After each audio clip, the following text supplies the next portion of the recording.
नमस्कार friends, Indian MK vlogs में आपका स्वागत है। आज के वीडियो में देखेंगे पाराशर ऋषि का आश्रम जो महाभारत कालीन है।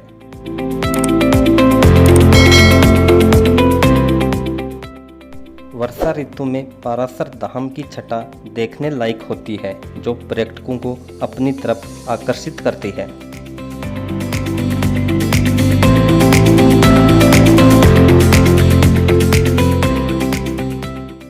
अलवर जिले में एक तपोभूमि है जो महर्षि पाराशर के द्वारा राक्षसों के नाश के लिए किए गए यज्ञ की साक्षी है। सरिस्का में पहला के पास खो के समीप पाराशर धाम ऋषि मुनियों की तपोस्थली रहा है।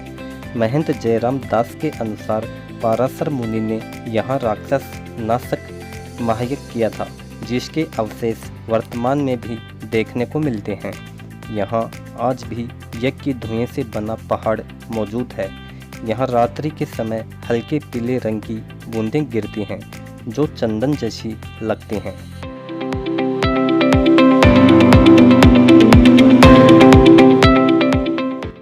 पाराशर तपोस्थली की सीढ़ियों पर कई बार सुबह के समय सफ़ेद वस्तु पर ये पीले छींटे स्पष्ट दिखाई देते हैं, जो वर्तमान समय में एक अलौकिक शक्ति को यहाँ दर्शाता है।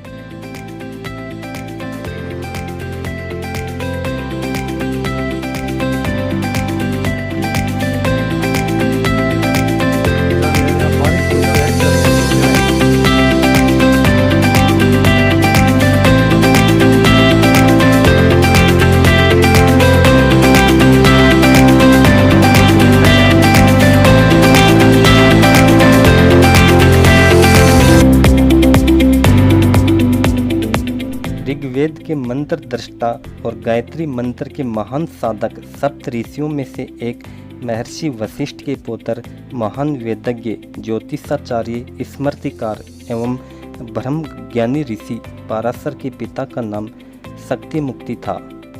पाराशर बालकल और याज्ञवल्क्य के शिष्य थे। पाराशर ऋषि के पिता को राक्षस कलमासपाद ने खा लिया था।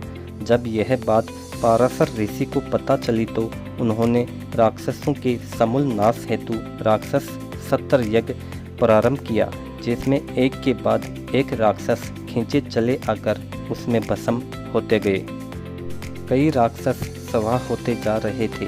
ऐसे में महर्षि पुलस्त्य ने पाराशर ऋषि के पास पहुंचकर उनसे यह यज्ञ रोकने की प्रार्थना की और उन्होंने अहिंसा का उपदेश दिया। पाराशर ऋषि के पुत्र वेदव्यास ने भी पाराशर से इस यज्ञ को रोकने की प्रार्थना की।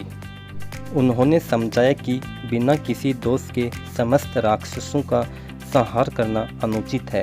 व्यास की प्रार्थना और उपदेश के बाद उन्होंने यह राक्षस 70 यज्ञ की पूर्णाहुति देकर इसे रोक दिया।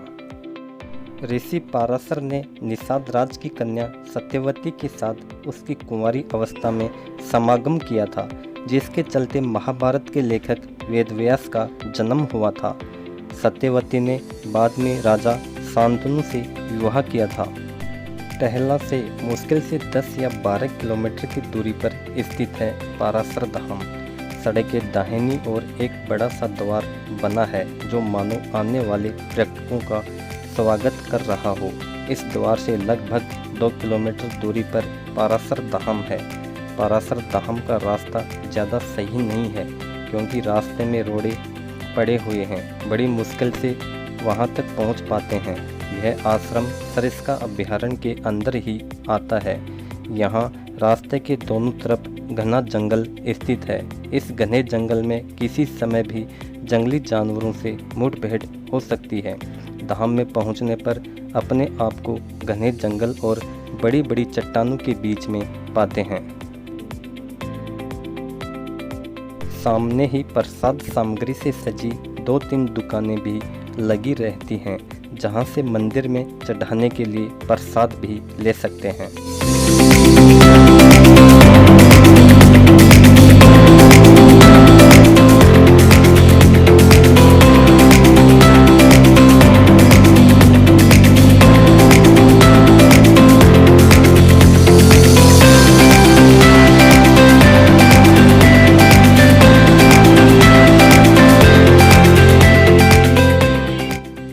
यहाँ स्थित महात्मा ने बताया कि यहाँ पर महात्मा पाराशर ने 60,000 वर्षों तक तपस्या की थी और यह स्थान महाभारत कालीन है। लगभग 200-300 सीढ़ियों को पार करने के बाद पाराशर मंदिर परिसर तक पहुँच सकते हैं। यह ऋषि पाराशर की तपोस्थली है। यहाँ पर एक अखंड दीपक हमेशा जलता रहता है। मंदिर के ठीक ऊपर एक गुफा है जो लगभग 500 मीटर अंदर तक बताई जाती है।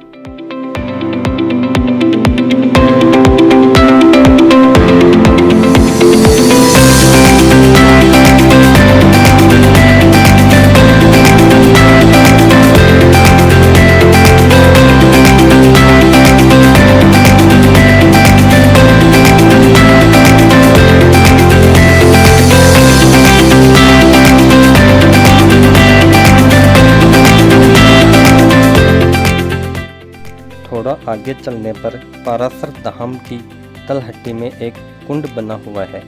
इसमें पहाड़ों से झरने के रूप में पानी आता है जो साल भर चलता है। बारिश की ऋतु में यह झरना बहुत तेज चलता है जो पर्यटकों के आकर्षण का केंद्र है। कुंड के चारों तरफ बहुत विशाल वृक्ष भी नजर आते हैं और झरने के आसपास बड़ी बड़ी चट्टानें इस धाम को खास पहचान दिलाती हैं। यह पौराणिक स्थल के साथ ही लोगों की आस्था का केंद्र भी है। कम बारिश होने पर भी सदैव यहाँ झरना बहता रहता है। यहाँ पाराशर बाबा के धुएं में अखंड ज्योति जलती रहती है। बताया जाता है कि गुफा के अंदर एक छोटा सा मंदिर भी बना हुआ है जहाँ पाराशर ऋषि तपस्या किया करते थे। यहाँ पर हर महीने की अमावस्या और पूर्णिमा को हजारों की संख्या में श्रद्धालु आते हैं।